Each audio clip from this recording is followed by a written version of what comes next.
And so exploratory factor analysis, it determines the number of factors. Okay, what is the difference?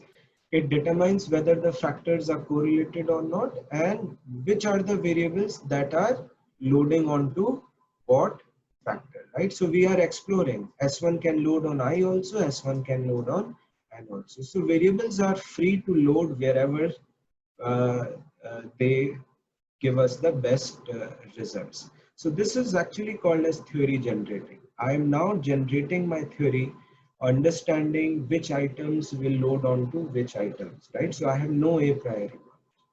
Whereas confirmatory factor analysis, as the name suggests, it confirms a priori factors. So it confirms the a priori knowledge that we have about the factors and the items that are there, right?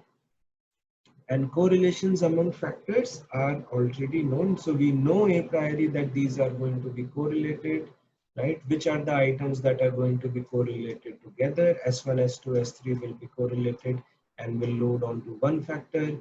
S4, S5, S6 will be correlated to each other and will load onto second factor. So these are all things that are known from prior literature, okay, from people who have done analysis on these constructs earlier, right? So we know all these things, and therefore this is called as theory testing. This is where we are testing the theory that we have in front of us. So what is EFA? Okay, EFA is so let's look at EFA first, and then we'll come to how do we do confirmatory factor analysis. So EFA is useful for construct validity. EFA is actually construct validity in the sense we are trying to understand whether the items that we have written, they actually load onto the the kind of dimensions that we had. Right. So we are actually looking at whether the scale that we have is valid or not. So we are actually looking at analyzing interrelationships. So again, this is a technique that is in the background going to work on inter-item correlations.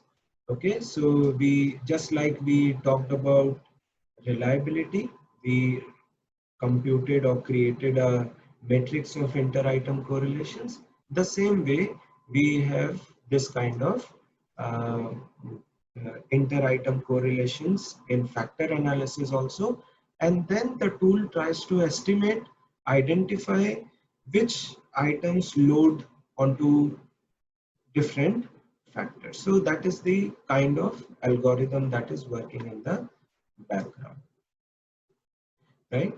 So there are four major decisions that we have to take when we are doing factor analysis, exploratory factor analysis. The first one is sample size. How much sample is good enough to do factor analysis? What is the procedure for factor extraction that we should follow? How do we determine the number of factors, right? What should be the algorithm?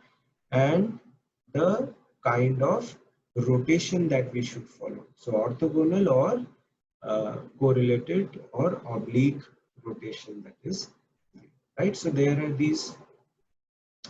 So the first decision, which is sample size. Okay, so what should be the sample size if we are doing factor analysis?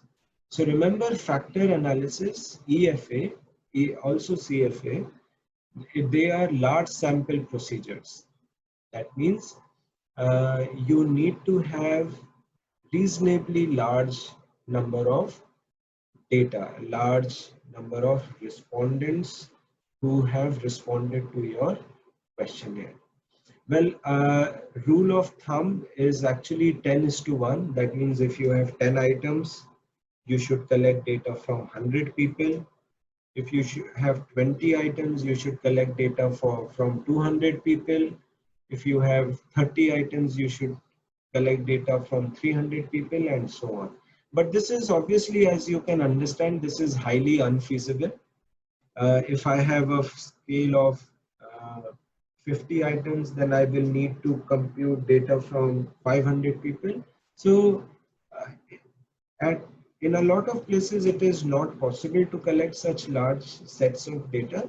So what people sort of recommend is that you should have a sample at least 200, at least of size 200, if you are going to do exploratory factor analysis. What is another good way to do it is, if you have collected data from 200, try doing exploratory factor analysis on a sample size of 150. So let me just put it up. How can you think about going or thinking about deciding on your sample size? So if you have, let's say you have got a data of 200, okay? So what you can first do, you can create your first sample of 150 and then do a exploratory factor analysis and explore what are the factors that are emerging and the items that are emerging, right? Then do the analysis for 200, okay, and then do EFA on sample of 200 and see what are the factors emerging, okay. Then collect maybe more and do the EFA again. Now you will see that over a period of time your factor structure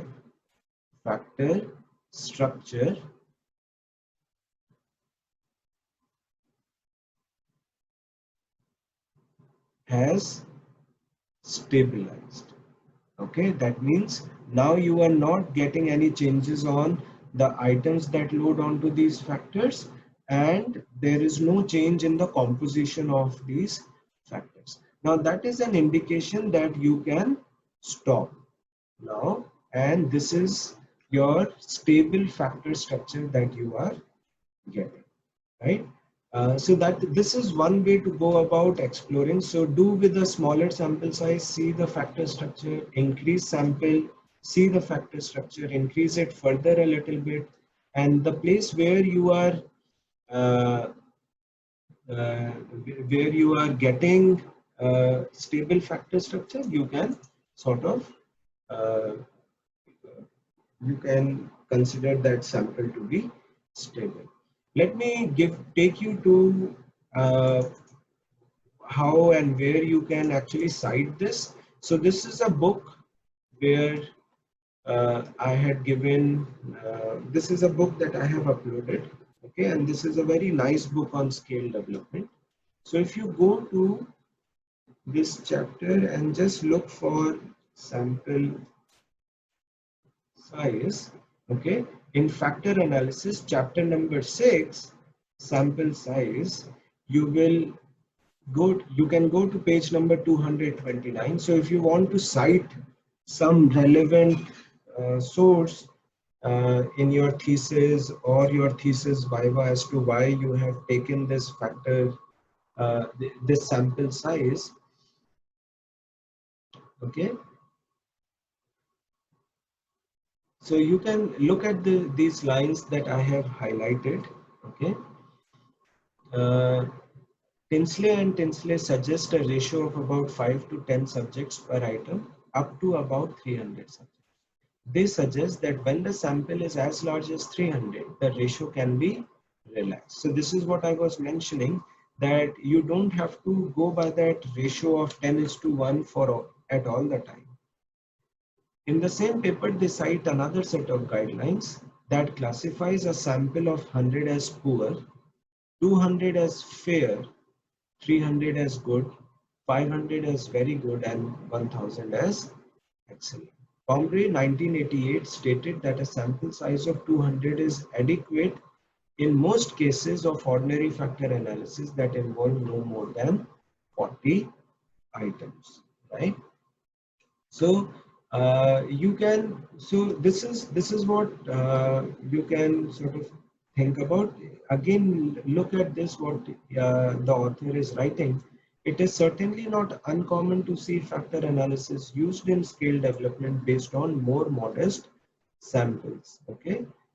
However, the point is well taken that larger samples increase the generalizability of conclusions reached by means of factor analysis, right? So when you come to this sample size, I would recommend that at least think of having sample size of 200 or more. Obviously, more is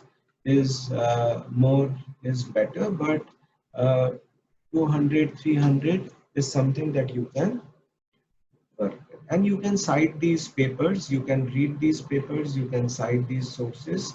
Uh, Suggesting that this is a reasonable sample size that we can work with. The other thing that I mentioned in this diagram on the whiteboard is you can also do this. You can also do this kind of a thing and show to the reviewers that even after collecting more data, my factor structure did not change. It had stabilized, and therefore I stopped collecting uh, this. Okay, so